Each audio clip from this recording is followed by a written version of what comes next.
সাভারে বিএনপির ভারপ্রাপ্ত উপদেষ্টা তারেক রহমানের পক্ষ থেকে গরিব, অসহায় ও দুস্থদের মাঝে ঈদ সামগ্রী বিতরণ করা হয়েছে।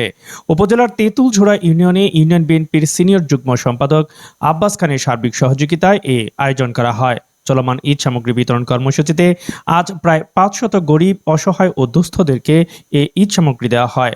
এসব ঈদ সামগ্রীর মধ্যে ছিল চাল, চিনি, সেমাই ও তেল সহ প্রয়োজনীয় সব উপকরণ। এ সময় সাধারণ মানুষের কাছে সাবেক প্রধানমন্ত্রী খালেদা জিয়া ও তারেক রহমানের সুস্বাস্থ্য ও দীর্ঘায়ু কামনা করে দোয়া চান আয়োজকেরা।